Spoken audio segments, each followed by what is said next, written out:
दोस्तों मैं योगेश कुमार यदुवंशी आज के वीडियो में आपकी मुलाकात कराऊंगा खिलजी वंश के शासकों से।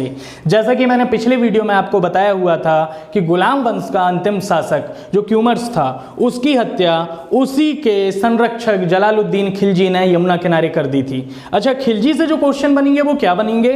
सबसे ज्यादा उम्र में इसका राज्यारोहण हुआ था, मतलब 70 वर्ष की उम्र में इसका राज्यारोहण हुआ था। अब आपको मैं इससे पहले एक बात बता दूं कि तुर्कों की जो टोटल थी वो 64 शाखाएं थी।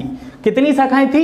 64 शाखाएं थी। उनमें से एक खिलजी वंश था जो प्रारंभ में 4th शताब्दी में अफगानिस्तान की हेललमंद घाटी में आकर ये लोग बस गए थे। अब मैं आपको बता दूं कि जो 1290 से 1296 का काल था वो किसका था? खिलजी वंश में जलालुद्दीन खिलजी का था। जलालुद्दीन खिलजी के विषय में मैं आपको बता दूं 70 वर्ष में इसका राज्यारोहण हुआ और 30 जून 1290 को इसने अपना राज्यारोहण कहाँ कराया था? क्यूमर्स के ही किले में कराया था। 20 जुलाई 1296 को इसकी हत्या इसी के भतीजे अलाउद्दीन खिलजी द्वारा कर दी गई। ये एक लौता ऐसा दिल्ली सल्तनत का शासक था जो हिंदुओं के लिए बड़ा ही उदार था। अब अपन बात करेंगे किसकी? अलाउद्दीन खिलजी की। तो अलाउद्दीन खिलजी का जो जन्म हुआ था वो 1276-67 में बताया जाता है, जिसके पिता का नाम क्या था? शिहाबुद्दीन उमर। पिता का नाम शिहाबुद्दीन उमर था जो जलालुद्दीन खिलजी का भाई था। अलाउद्दीन खिलजी बेसिकली अनपढ़ था लेकिन इसमें बुद्धिमत्ता बहुत अच्छी थी और बुद्धिमत्ता के कारण इसके चाचा ने इसे 1290 में अमीर तुजुक बनाया। अमीर ए तुजुक बनाया और अपनी पुत्री से विवाह करवा दिया। अब हम देखें तो देवगिरी का जो आक्रमण हुआ था 1294 में, उसमें अतुल्य धन संपदा प्राप्त की किसने? अलाउद्दीन खिलजी ने प्राप्त की। और 20 जुलाई 1296 में कड़ा माणिकपुर में इसने अपना राज्याभिषेक कराया। उस राज्याभिषेक से पहले मैं आपको बता दूं कि इसका जो राज्यारोहण हुआ था उस दिन 1296 शाम को इसके मन में एक भावना जागी, क्योंकि अतुल धन संपदा जब ये प्राप्त करता था तो उसका आधा हिस्सा अपने चाचा को देना पड़ता था। चूंकि पूरी मेहनत आपने की है तो हम किसी को अपना हिस्सा क्यों दें? लड़ाइयों के लिए जलालुद्दीन खिलजी किसको भेजता था? अलाउद्दीन खिलजी को भेजता था और बहुत अधिक मात्रा में हिस्सा अलाउद्दीन खिलजी से ले लिया करता था। अलाउद्दीन खिलजी के मन में एक भावना जागृत हुई कि जब पूरी मेहनत मैं कर रहा हूं तो क्यों ना मैं इसकी हत्या ही कर दूं। तो क्या होता है, शाम को 1296 को ये जलालुद्दीन खिलजी को बुलाता है। अब यहाँ पे दोनों के मन में एक प्लान चल रहा है। जलालुद्दीन खिलजी क्या सोच रहे हैं कि मैं अलाउद्दीन को मार दूं और अलाउद्दीन खिलजी क्या सोच रहे हैं कि मैं जलालुद्दीन को मार दूं। अलाउद्दीन खिलजी इख्तियारुद्दीन हुद के साथ आता है। बात करते करते इख्तियारुद्दीन हुद जलालुद्दीन का सिर कलम कर देता है। अतः हमारा नया सम्राट कौन बन गया? अलाउद्दीन खिलजी बन गया। कड़ा माणिकपुर में बलवन के महल में अलाउद्दीन खिलजी अपना राज्याभिषेक कराता है। ठीक ये डेट है 21 अक्टूबर 1296 की। गुजरात विजय जब होती है तो नुसरत खां गुजरात विजय में विजय के उपलक्ष्य में नुसरत खां 1000 रुपए में इसको एक हिंजड़ा जिसका नाम है मलिक काफूर वो गिफ्ट करता है। चूंकि मलिक काफूर में बुद्धिमत्ता बहुत अच्छी थी अतः अलाउद्दीन खिलजी इसको अपना सेनापति भी नियुक्त करता है।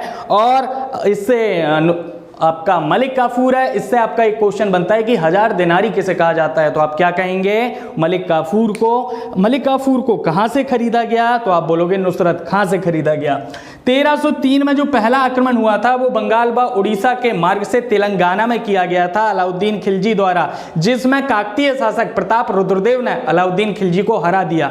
यह अलाउद्दीन खिलजी की पहली हार थी और अगर दिल्ली सल्तनत की बात करें तो यह दूसरी हार थी किसी बड़े शासक की। इसके बाद 1310 में जो तेलंगाना में आक्रमण किया था वो अलाउद्दीन खिलजी ने ना करके मलिक काफूर ने किया था। मलिक काफूर की बुद्धिमत्ता और चतुराई को देखकर वहां के शासक प्रताप रुद्रदेव सेकंड ने इससे कोहिनूर हीरा गिफ्ट किया था, जो कि मलिक काफूर ने किसको दिया? अलाउद्दीन खिलजी को दिया। अलाउद्दीन खिलजी को एक श्रेय प्राप्त है, इसने उलेमा वर्ग से प्रभावित नहीं हुआ, उलेमा वर्ग से अलग एक स्वतंत्र राज्य की स्थापना की।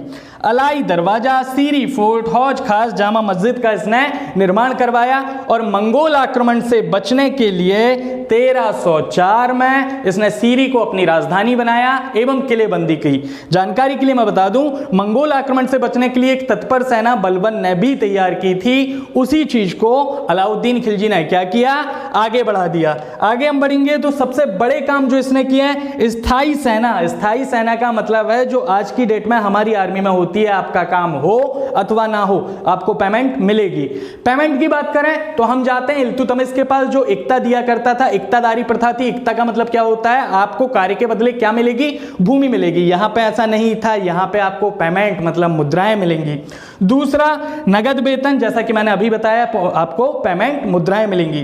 तीसरा घोड़े को दागना, घोड़े को जो दागा जाता है वो प्रथा किसने स्टार्ट की थी, अलाउद्दीन खिलजी ने की थी। चौथा हुलिया, हुलिया का मतलब होता है यूनिफॉर्म, ड्रेस कोड। इसकी सेना ड्रेस कोड में रहती थी। वैसे मैं जानकारी के लिए बता दूं कि अगर प्राचीन काल की हम बात करेंगे तो बिंबिसार की सेना भी ड्रेस कोड में रहती थी। अगली बात हम करें, मादक पदार्थों पर इसने रोक लगाई थी। ये पहला शासक था दिल्ली सल्तनत का जिसने मादक पदार्थों पे रोक लगवाई। इसने 4 प्रकार के बाजार लगा रखे थे। इस टाइप के बाजारों की स्थापना की थी। पहला खाद्यान्न बाजार, जैसा कि हम जानते हैं खाने पीने की चीजें मिलेंगी। दूसरा निर्मित वस्तु का बाजार, जिसको आज की डेट पर हम कुटीर उद्योग बोलते हैं। तीसरा दैनिक जीवन यापन के लिए जिनकी हमें जरूरत पड़ती है। और चौथा पशुओं का बाजार, जो हमारे यहाँ कभी कभी लगा करता है, बैल हो गए जिसमें ढोर बैल हम बेचते हैं, वो पशुओं का बाजार ये लेके आया।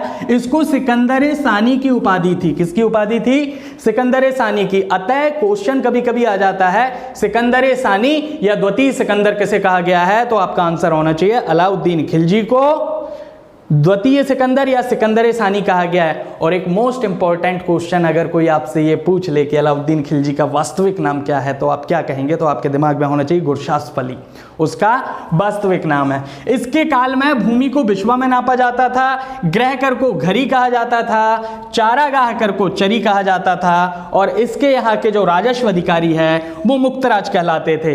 इसके दरबारियों में अमीर खुसरो और हसन दहलवी प्रमुख थे। हसन दहलवी उसी को बोलेंगे हम जिसने बीड़ा का आविष्कार किया था। 4 जनवरी 1316 में इनकी मृत्यु हो जाती है और इनका मकबरा कहाँ मिलता है आपको, जामा मस्जिद में इनका मकबरा आपको मिलता है। इसके बाद आता है शहाबुद्दीन उमर 1316 में। कौन आता है, शहाबुद्दीन उमर। आपको मैं बता दूं, सुल्तान मतलब अलाउद्दीन खिलजी ने मरने के पहले खिज्र खां को गद्दी से वंचित कर दिया था एवं उमर को अपना उत्तराधिकारी नियुक्त कर दिया था।